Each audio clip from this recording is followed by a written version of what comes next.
Hello, everybody, and welcome back to DJ Tutorials. And congratulations, we hit 100 subscribers, which means I'm going to be producing now the video for you guys that I promised, which is how to transfer your cycles session over to the Radeon ProRender. So let's go ahead and jump in. And it's basically what this is also going to be is a little bit of a sneak peek of a tutorial series that I'm going to be doing for you guys on how to create a antique cup of coffee with sugar cubes and a spoon and a saucer. Let's go ahead and talk about how to really transfer your scene over to AMD ProRender. The first thing that you need to understand is that ProRender and other rendering engines all are going to react differently to how you do things. And sometimes it's going to be frustrating and you're going to have to figure things out. And this particular project was another example of how difficult some things are and how some things don't look good in one engine versus the other, and vice versa. So, the first thing about cycles that I'm going to say is I use it to create a lot of textures that I end up then uh, UV unwrapping my objects and baking out the different layers or the different image textures to create the same thing but just in another engine or converting it to a gaming engine or something like that. Some things are transferred easily, like the images that are on the cup and the saucer here, and other things are not as easy to convert, like the materials for the sugar cubes and the liquid inside, the coffee, so to speak, is also a little bit different on how you approach it, what each engine is able to do, how easy it is to do certain things. So let's go ahead and start. And the first thing is that I'm going to tell you is that if you're going to be using procedural textures, and I'm going to open up the node structure here, and this is actually what the bakeout looks like. These are all the different layers that I created, the different image textures that I baked out. And let's go ahead and open the. And you'll have to forgive me on this session. I don't really know why some of the things are kind of slow inside of the node tree, which is very uncommon. I'm not really sure what the issue is, but hopefully this doesn't impede things too much. So you'll see here that I created a group node right here, and inside of there, I'm going to zoom in a little bit more. Inside of there, I basically made a bunch of outputs for the regular shader, which is this BSDF here. And then I also have piped out my diffuse, metallic, specular, roughness, clear coat, and height map. And I did that for all of the different materials that I use to map to this part of the coffee cup here. And I'm not going to go over the saucer because it's basically the same thing. But basically, what you need to do is you need to know how to UV unwrap and bake out your textures before you start to convert. In this tutorial, I will not be covering that in detail. So you can watch my UV Unwrap tutorial that's in the beginners, the realistic geometry composition for beginners tutorial series. And if you need to, you can look at other sources online. And, I'm sorry that I won't be covering that in detail, but I'll show you kind of how you can do that. But you will need to look up some other tutorials to help you because you will run into some problems when you're going through this. So again, the first thing you need to do is you need to bake out all of your textures. And how I do it is I'm going to go into here, which this is a group node. And if you're a beginner, this looks, crazy, but it's really not that bad. Um, Basically, I have texture coordinates here that's using object data. And that's it's going to these images here. So we have this particular image here and this image here. And I'm using color ramp and different multiplies and things like that to create this texture.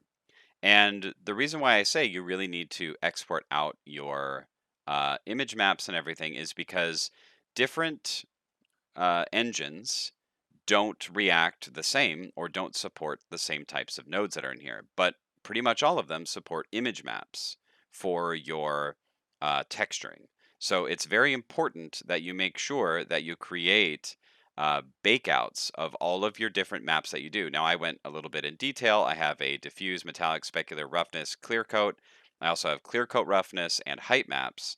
But if you're a beginner, you really don't need to do this. And if you're not creating custom textures using multiple image maps and, math nodes and all that, or if you're not using, um, and I'll open up the ceramic part here, the colored ceramic part that I created, the texture is actually using a Musgrave procedural texture node to create the uh, the ceramic edges or the ceramic sides that have the color.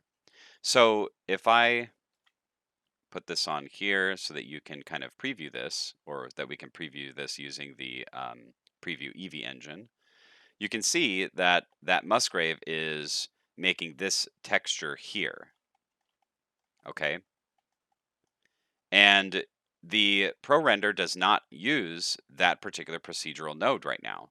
So if you tried to do a straight conversion by just, changing the engine over, it wouldn't work because it doesn't support this node.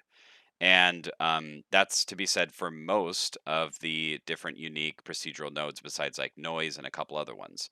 Other engines just don't support it. So it's very good practice for you to get used to baking out your textures and creating your custom image maps, and just, basically build a good practice of doing that. So basically, all I do is I pipe all of those out into these different areas here for my group node, and then I use an emission or emit node, and using the baking textures in here, you have to make sure that you're in cycles, make sure that your samples are at 1 because you really don't need more than that, and make sure that you, create your own image and that you have this selected. And baking out can be very irritating inside of Blender. So just keep that in mind when you're looking up other tutorials. So you bake those out, make sure that this is here. You bake out all of your textures, and you would do that for all of these different ones here that are used for this cup and for the saucer. And after you do that, for all of your objects that have procedural nodes or other things like that, then you are ready to convert. So let's assume that you already did all that. You converted all of your files, you baked out all of your images, and you are ready to start the conversion over to the ProRender engine. Now, the first thing that we're going to do, oh, you know what? These actually don't look half bad in the Eevee engine, these little sugar cubes. Um, what we're going to do is we're just going to clean up our file a little bit. So first, you will want to save your file. So we're going to go File, Save As, and you'll want to call this, you know, whatever you've called it, and then ProRender. And for me, I'm going to call this tutorial, and you'll go ahead and save that out. And make sure that you do that and be in a good practice of saving these sessions out differently so you don't accidentally overwrite some stuff. Then what I'm going to do is I'm just going to clean up some of this stuff. I'm going to delete some of my hierarchies here that I'm not going to be using. Um, and we're just going to have the stuff that we're actually going to use for the final render in ProRender. So I'm going to tell you a little bit about the scene so that you understand what's going on. We don't actually need this.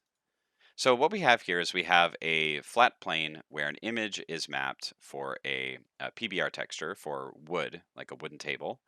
And then we have the exported maps for the saucer and the cup. And for the spoon, I only used a single image that's mapped in a certain way, and I'll show you how that is. And then for these sugar cubes, there's actually some pretty detailed shader stuff going on. And the other thing is we have an HDRI map here in our background. And I'm using IES light textures here, and I'll show you what that looks like in the node editor. So I'm using these IES lights. Now, when I'm converting over to ProRender, the first thing that I need to think about is what kind of scene do I want? If I'm doing a straight up comparison and I wanted to do a one-to-one to make sure that the IES lights are being portrayed, accurately between both of the render engines, I'll keep them all IES lights. The problem with IES lights is that the soft shadows that you're seeing here are not supported in ProRender.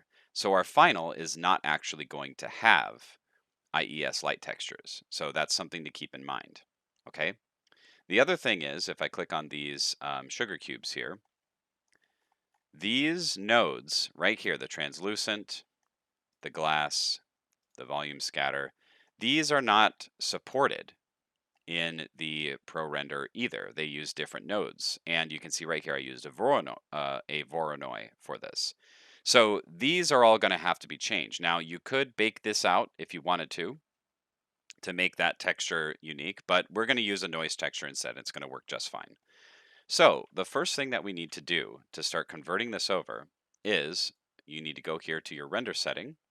You need to change your render engine to ProRender, and you do not want to start looking at this in the rendered view yet. If you start looking at the rendered view, um, and this is just a disclaimer for anybody trying to do this, you may crash Blender. It will show up black or all white or have some errors or something like that. There's always, usually for me, some sort of error that happens when I just like if you just do that without changing some of these shaders first to something that's supported by ProRender. So keep that in mind as I show you things. So the first thing you're going to do, and some of this stuff is already saved settings for mine, so you'll have to kind of take a look at this and kind of match it or change it according to what you want to see. The render device is here. Make sure that you only have one selected.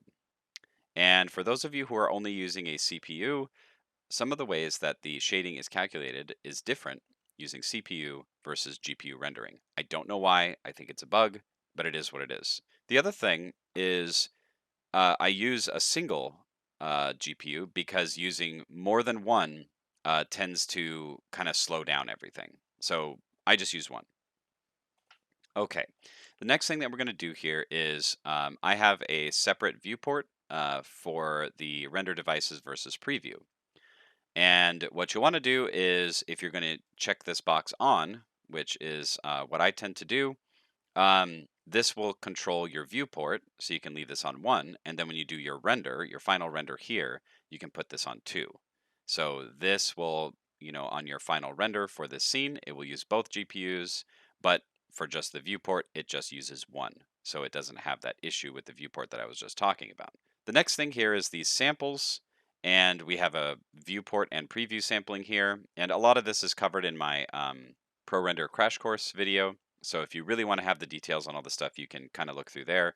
But put this viewport and the min and max on things that your computer can handle. So maybe 16 and 32 or something like that. It really just depends. You can play with these settings. So let's start with the simplest uh, item altogether. And that's going to be this ground plane that we used for the wood flooring or the wood table here. And all we're going to do is we're going to be clicking on inside of the node editor here. We're going to be clicking on the principled BSDF node. Go over here to the materials tab, and then just click this right here that says convert principled to Uber. And once you do that, you'll see that a couple things have happened.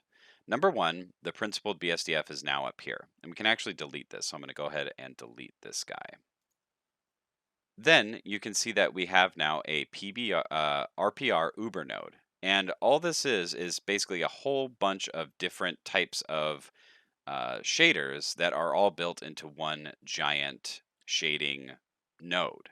So if you click on all of these, you'll have a huge list of all these different things. But if you did what I showed you, which is you click on the principled BSDF and you click that little button that says to convert it, it should convert everything just fine.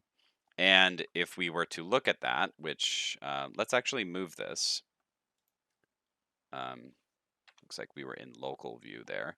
I'm going to move this to a new collection, and I'm going to call this table, just so we can look at it.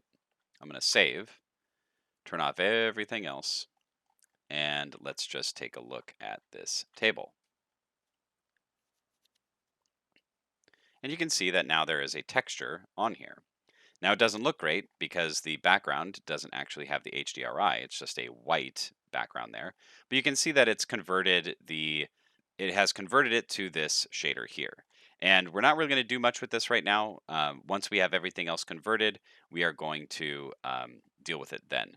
But I just wanted to show you how that little simple trick works. So the next thing that we're going to do is let's turn back on let's just look at these items here, since the other one we've kind of done a quick conversion.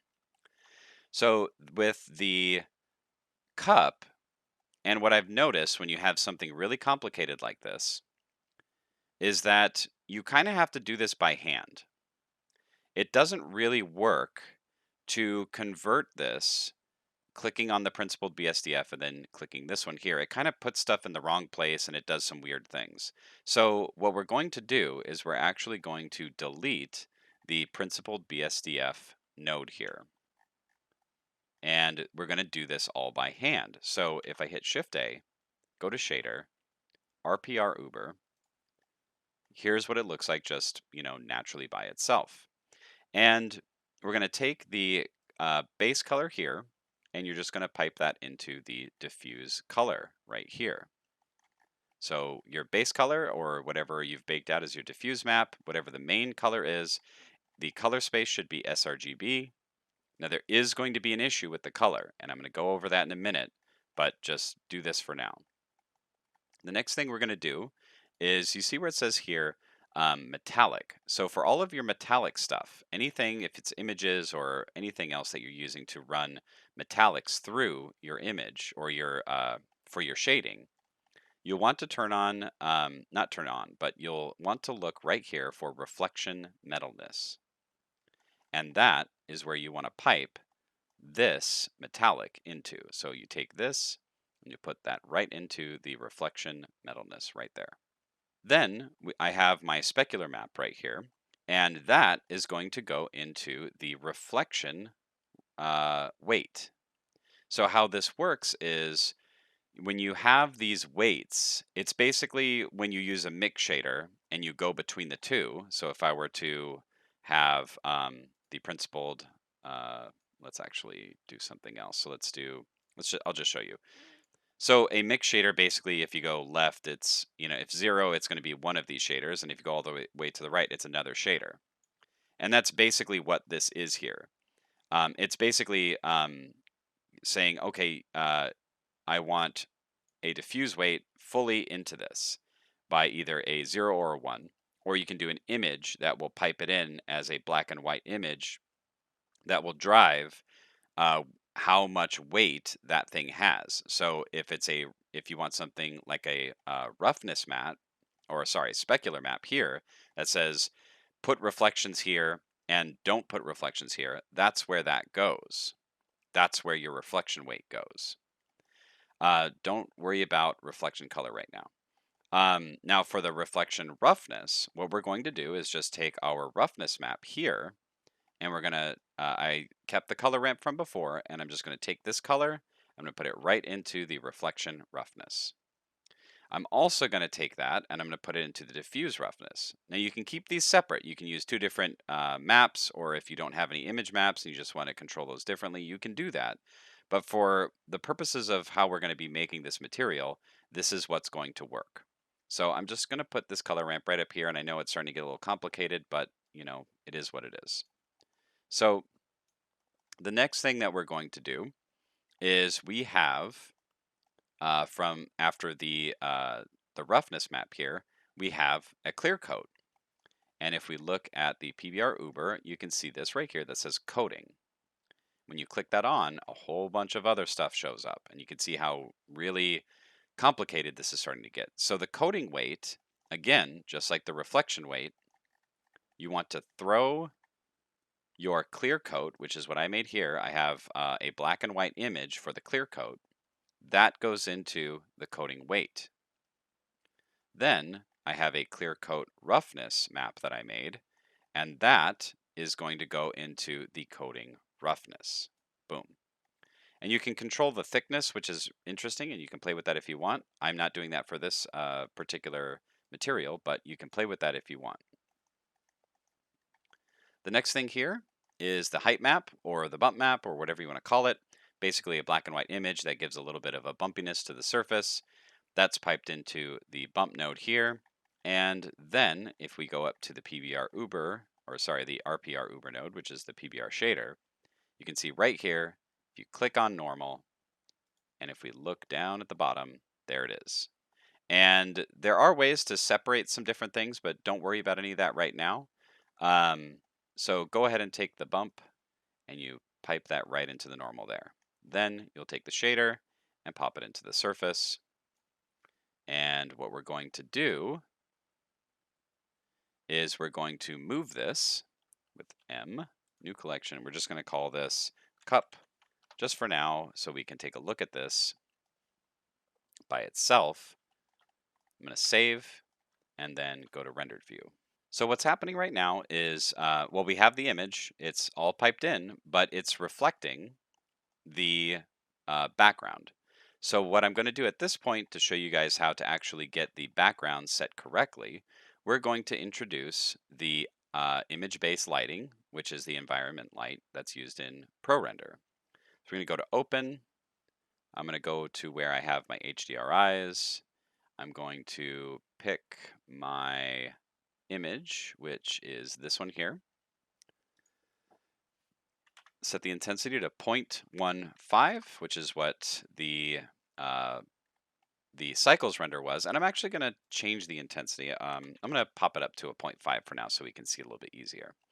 And you'll notice, if you were paying really close attention, at least I can notice, this is a lot darker.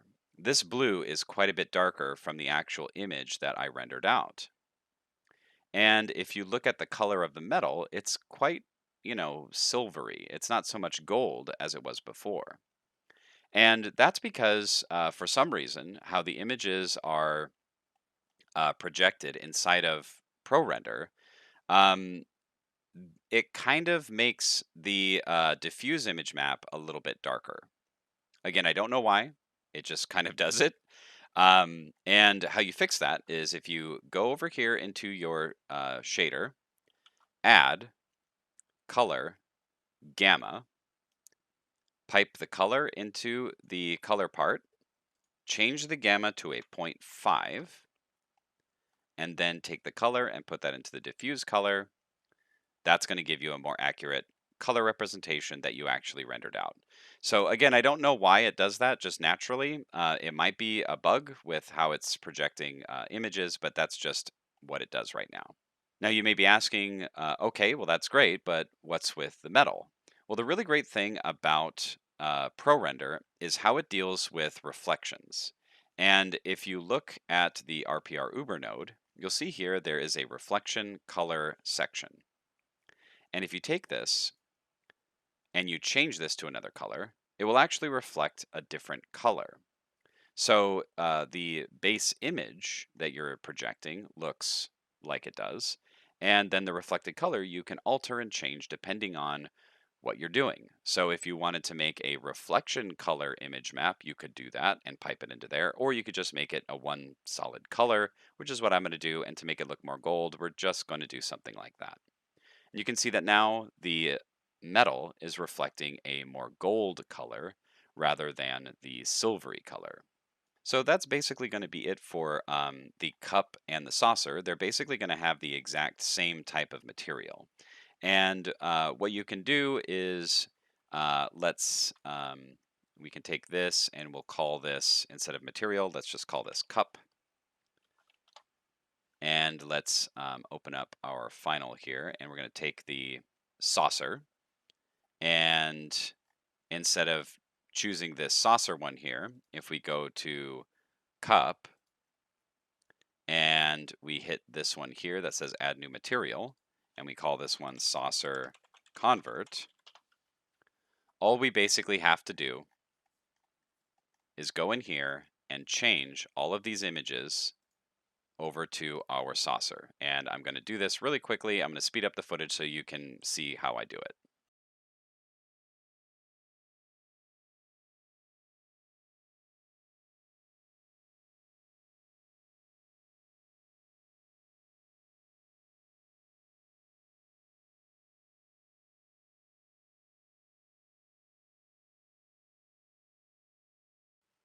So there we go. We have a really nice looking conversion already.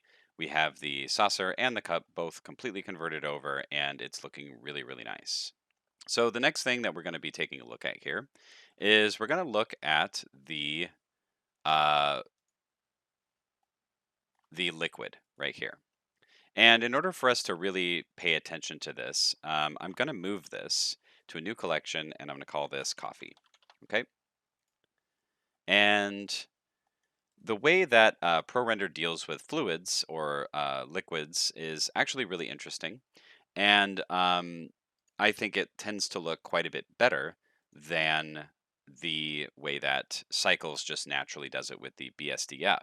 The way that I have found works really, really well here is I'm going to open up, I have the shader for this one here, and I'm going to add the RPR Uber.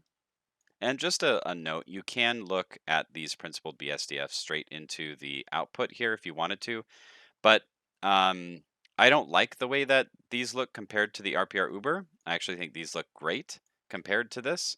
So that's why I only use these for the most part whenever I can. So what we're going to do here is we're going to make this look like a really, really neat fluid. And the first thing we're going to do is we're going to start off with the diffuse part right here. And I'm going to turn off reflection for now, just so you can focus on what I'm doing with diffuse. So there's a little bit of trickery here on my other screen. I have some settings that I already did that looks really, really great, but I'm going to explain to you what I'm doing as I do it. So what we're going to do is with diffuse, we're going to keep the weight at 1. The color is going to be this one, which should be the same as the cycles one. And then for the roughness, we're going to put this as at a 0.06, and we're not going to add this backscatter weight. This is basically translucency. Then I'm going to turn on reflection, and what we're going to do is we're going to change this part right here. Now you saw that I used metalness on the other ones, and I piped in an image where it says reflection metalness.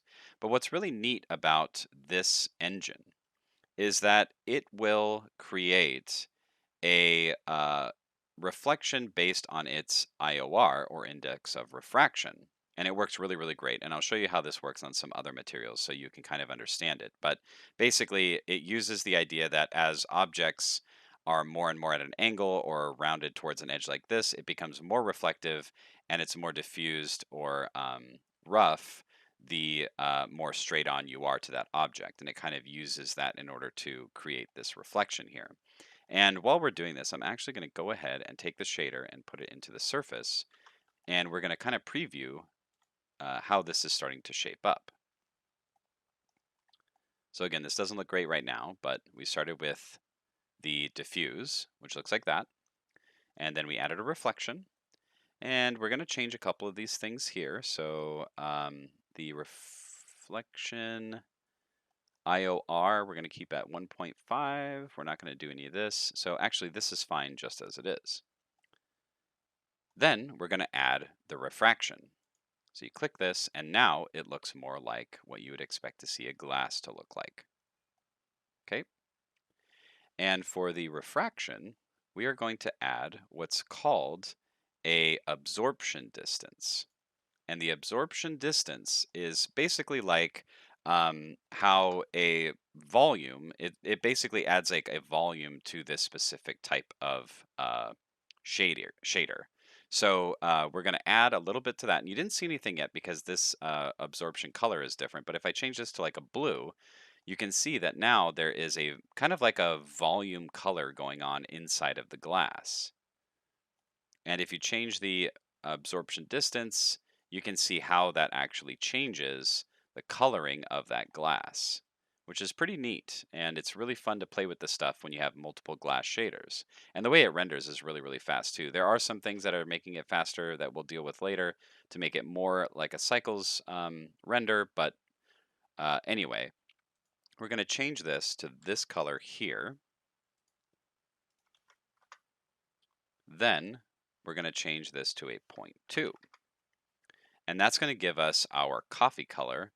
And when it's inside the cup, it's actually going to look really neat because as it is um, going towards the edge, it's going to change in color the way that we kind of actually see coffee change. So, but this is what it looks like right now. The next thing we're going to do is we're going to add a little bit of a transparency. And as and that's basically what's going on here with my cycles.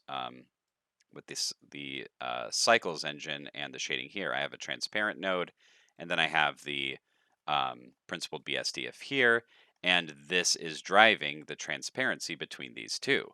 But in this very large Uber node, I don't need two different nodes here with a mix shader because it's all mixed together according to all this stuff here.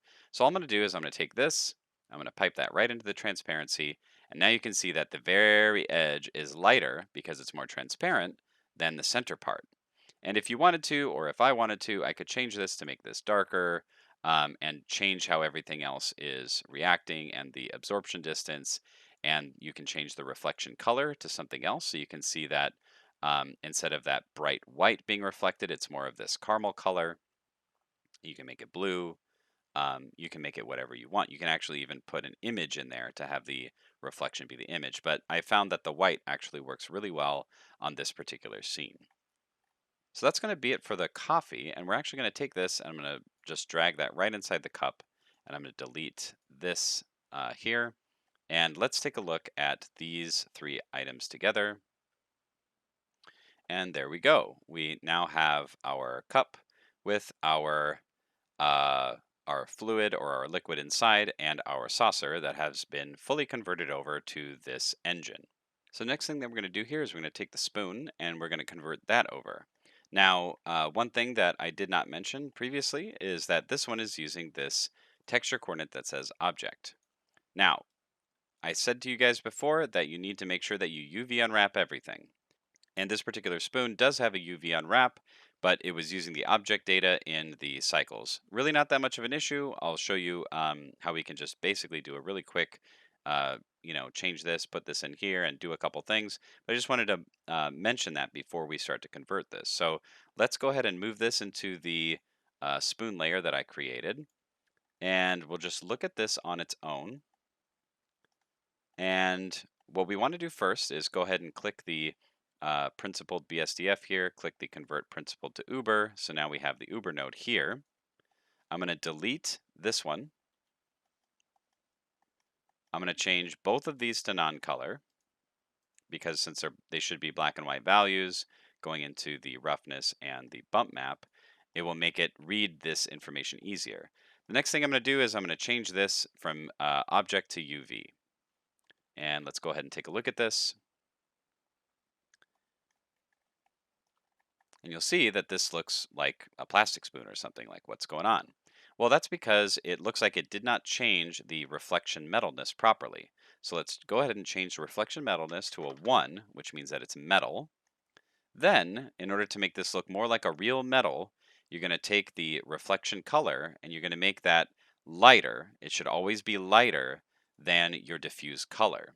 So we're going to take this reflection color, we're going to pop this up to a white, and now we have a more interesting way of representing this spoon. Now, a couple things are presenting itself here. You can see that I have a very obvious bump texture here, which is a little bit too strong. So I'm going to take the distance. I'm going to put that down to a 0.005, and that's a bit better. Maybe a 0.0025. So that's fine. And you can then take this UV here and change the scaling or whatever it is that you want to do. I just wanted to show you that for procedural textures, if you're using objects, it doesn't necessarily work correctly because you'll see here, I don't see that bump texture. I can see this image texture here, but the bump, for some reason, just doesn't seem to work. So UV, unwrap those objects whenever you have something like that. Okay, so now that we have the spoon done, let's move that into the cup one here. Delete that hierarchy and let's go back to our final, which now only has our sugar cubes. Now these guys, you'll see this one is a lot more complicated. And I wanted to do this more in-depth conversion just to show you guys how to actually convert more complicated materials like this. And the reason why this is complicated is because it's using shaders that are not supported by the ProRender engine. And if you were to just look at this in a preview, it would not actually show some of this stuff because it doesn't work. So basically what we need to do is we need to recreate all of how this works. And it's a lot easier than you might think. And I'm going to do this without really looking at the render because to do a real conversion and to do all that kind of stuff, like you don't necessarily need to always look at the previewer. Um, you should kind of be in the practice of doing this stuff really quickly inside of here first, setting that up, and then looking at the preview when you think you're, really close. Okay, so the first thing that we're going to do is we need to create a recreation of this principal BSDF here. Now we could just use this and use that in it, but we're not going to. We're going to do something else. So what we're going to do to start off with first, actually, let's not do this one first. Let's do the thing that really won't work. This Voronoi here. This Voronoi will not work. So what we need to do is create a new procedural texture. So we're going to go to Texture, Noise, put that down here. And by the way, these are all UV unwrapped. This will automatically go to a UV unwrap with these objects here, not necessarily procedural with anything else. So just keep that in mind while I'm doing this. If you're trying to do this without something that's UV unwrapped, you might run into some problems, okay? So just make sure that your object is UV unwrapped. So we're going to take this noise texture here, and we're going to change this scale to 75, just like we did with the Voronoi up here. We're just going to keep everything else the same. Then we're just going to take this RGB curve. I'm going to duplicate it, put it down here. I'm going to take the factor, I'm going to put it into the color right here. Then I'm going to take this multiply, and I'm going to duplicate it, and I'm going to put it right here. And I'm going to cheat here. Like I told you before, I've already worked on this, and I've already done it, and I've found what works. But the multiply for doing volumes, which is part of this node setup here, there is a volume right here. We have to use the principled volume node, which does work, but you have to actually increase some of these mathematics here. So the value that I ended up using was 200. Take that value and you put it into the density. And I'm not going to show you like why I'm doing this or whatever. I'm just showing you how I'm converting it. So that has taken care of all of this junk down here for the volume scatter, the multiply, all this stuff here. Now let's handle all of this shading up here. So we're going to take this bump, we're just going to duplicate it, put it here, right like that. I did just notice that my screencast keys turned off, so there we go. Then what we're going to do here is we're going to recreate this node here. And what we're going to do is like this. So actually, you know what? Can we take this? No, I'm not going to do that. I'm just going to do it by hand. So go to print RPR Uber, and we need to turn on the normal because we have a normal right here. Then we need to make sure that there's a diffuse, a reflection, and a subsurface, because if you look at this one here, I am using subsurface right here, okay? So if we go down to this one, the diffuse color should be white, I believe. Actually, let's just copy this. So I'm going to take this hex value, I'm going to copy it, put it right there, and the subsurface is 0.75. So subsurface, I have to, where's that guy? Ah, there we go. So 0.75 right there. What's the color?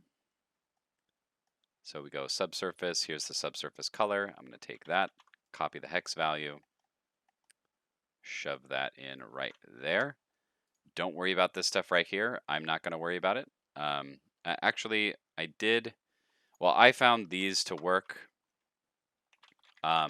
This basically controls the red, green, and blue values for the subdivision or the subsurface scattering. I'm not going to tell you exactly how this works. You can look it up on the ProRender website to see how all this stuff works, and it's there, including how the subsurface direction works. I just know that this worked for me. Oops, that should be a 0.1. Okay, so let's take a look at some of this other stuff here. So let's go to The specular is at a 0.5, roughness at a 0.5. So let's go here. So roughness is 0.5, so that's good. And that's going to be it for this one. So this part is done. Now we need to take this mix shader, duplicate that, make sure that it's piped into the same place. So this one was piped into there. Glass. So this was a glass shader that was being mixed together here. Now, if we go to shader, you'll see that there is no glass here. There's no glass shader here. But if we take RPR Uber, I'm just going to move some of this stuff here. And we change this to refraction, which is the glass. And we make sure we turn on normal because we did pipe the normal in here. Normal to the normal. And then we want to take this and pipe it into here and just double check that everything is the same. So the color is white and the roughness is 0 and the IOR is 1.45. So go down here, 1.45. The color is white and we want to allow caustics. Boom, turn that on. Refraction, thin surface is really cool, but we're not going to be using that for this. So that is basically taken care of there. Now the next thing we did, if we look here, these are being mixed, and then we have an add shader here and a translucent. So again, if I hit A or Shift A to add, there's no translucent shader in here. But in the RPR Uber, under Diffuse, they have this right here that says Separate Backscatter Color. This is basically going to be your translucent. So we're going to make sure that normal is on. Actually, we don't need normal because it doesn't look like it's connected to anything here, so we don't need to worry about that. Let's duplicate the add shader. Hit Shift D. We need to put this into here. This will go into here, and then we need to change this backscatter weight all the way to 1. Click on Separate Backscatter Color, and then change the backscatter color to be the same as what this one is. So I'm just going to copy and paste this hex value, just like that. Then we're going to change the material inputs. So add shader goes into the surface, and then your volume goes into the volume. And I'm going to save, and then I'm going to look at this with the rendered view. And now we can see that we have our sugar cubes set in here, and it's not the best. I actually think that the Cycles one is better looking than this one, but it's pretty close, and it's good enough for this particular project. And I think that it actually ends up looking very, very nice, and I was very happy with the results for this. So basically, like if you wanted to, you could just make one of these and try to find a way to make all this stuff work. But I found that this is actually a much easier way to transfer over a more complex shading system like this one here to one that makes more sense when you're trying to do your conversion and will have more predictable results. So this is what worked for me. You're more than welcome to play with stuff and see what works for you. But if you find that you're just getting lost with all this different stuff in this big giant, Uber node and you just don't know what's going on, this is a really nice way to break things down into a way that you know from the Cycles engine. So let's go ahead now, and I'm just going to move all of this stuff here. I'm going to turn on the overlays here. I'm going to move this all into our final again. I'm going to delete this empty one here, that one that I made just to like preview everything. And we're going to open up the table, and then we're just going to hit save there, and we're going to open up our lamps. So the lamps, like I said, the IES textures, and I'll turn off some of these here so that you can really see what I'm talking about. So we're just going to have the key light on. And I'm going to, over here, if you have point selected, you can use an IES light texture in here. So if I take a look at the node structure here, I can see which one I used. So it was the parallel beam that I have. So if I go to open, go to my IES lights, guess it's all, yeah, it's alphabetical order, come on. And then I'm going to go ahead and turn that on to the rendered view here. So there we have it. And if we note, you'll notice that it's way brighter. Like it's really, really bright hitting this thing. And for some reason, the Radeon ProRender, when you do a straight conversion, even with primitive lights, it's always way more powerful hitting this stuff. So I think dividing it by 10 usually gets it more closer to what the actual lighting was that you used. But if you look really close here, and you'll see this on all my render engine comparisons where I use IES lights, look at how sharp that shadow is there. And I really don't want that. And you can't take this and scale it. So if I change this over here to a 3D viewport, for example, and normally what you would do to fix that is you could scale this. Well, it doesn't scale, okay? And if you look at this closely, and if I scale this up, or hit S10 or something like that, nothing will change. It does not support soft shadows for this particular, for IES lights. So if I take that off and I put on spotlights instead, and I change the power to something that's a little bit more easy to see, like let's do 500, for example. Let's do 5,000. Maybe that's going to be too much. But you can see again, you see that sharp shadow there. It's just, it does not support soft shadows using point light and sun. I don't usually use, so let's see. It's gonna really blow out my scene, but let's use one here. You can see that it's well, here's a softness angle, so it looks like it does actually support some kind of softness. Let me change this to a 5. Nope, 100. Let's do 300. And let's do a 60. Nope, that's too much. Let's do 10. So it looks like it does soften using the sun lamp, but I don't like using sun lamps. They do too much illumination throughout the scene and it's annoying. So area light is where we're going to go for this. And this is what I would suggest you do, because if you scale this up, you can see it actually softens the shadows. Okay. Now you can make this into an image that's instead of just a white light or something, it could be like from an outside or something, like an image from outside or something like that that's making the light. But for the purposes of this, we're not going to do that. And what we're going to do, and I already have these preset from my other session that I was already working on. I have this set to, let's actually scale this down because the scaling, I don't know if you've noticed this before, but the scaling here does not reflect the scaling here, which is really, really strange. For the brightness, I have it set at 250. Then for the color, I'm going to use a temperature, and I'm going to make this 5500 because that's a really nice indoor LED lighting temperature. Actually, that's a little bit too big there. Let's bring that down. Let's bring that to about there. So just like, you would do with a regular 3-point lighting setup, I'm just going to turn the rest of these on and I'll just, do this really quickly. Um, I'm just going to change these to where they are whatever I have set on my previous or my other session.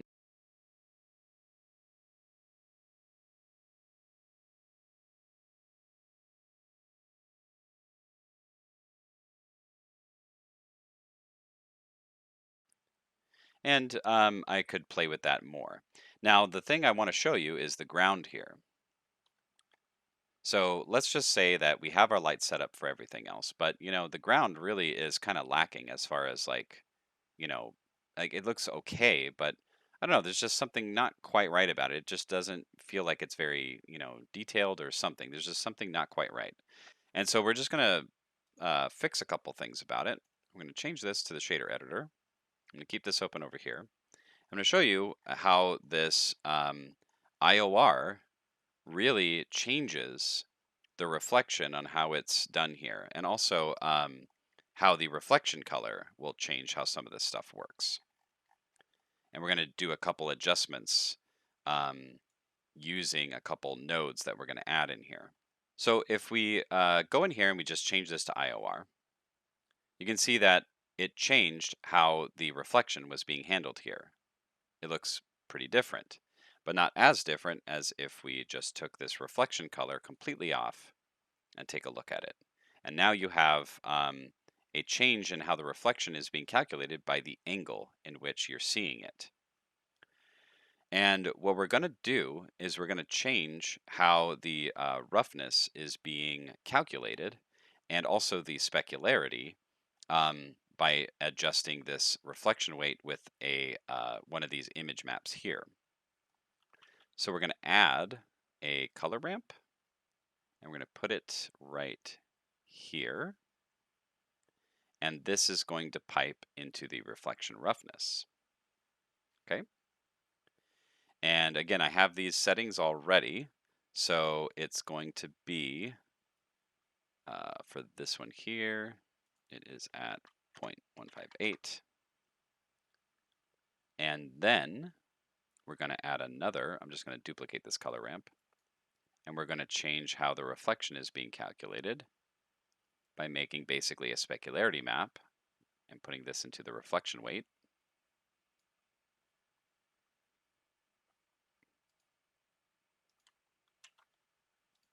And this one here is going to be this color.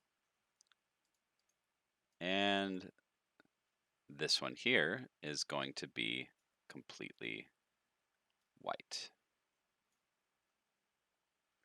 Then what we can do is we can actually change the reflection index of refraction here. And let's just change this to, let's say, a 2.5. And how it's calculating the reflection is just a little bit different than it was before. The next thing that I'm going to show you really quick is how to change this up to make it look more like cycles. And what you're going to need to do here is go to the render tab here, the properties. You need to go to where it says quality, and clamping right here. Cycles is automatically set to 10, whereas this is set to 1. And it really does account for a lot of what people are finding is really, really fast renders. It's because they're clamping the radiance at a 1 instead of a 10. So if I change this to a 10, you'll see that now we're getting a lot more of those little speckles in the background and a lot more detail in the top of the coffee and a lot more detail in the reflections all around for the entire scene. So that right there is going to be the difference between the what generally is associated with cycles, which is the brightness of it, especially with refraction objects, things like glass and things like that. uh, you'll want to set this clamp radiance to 10 instead of the default 1, because that's going to account for it.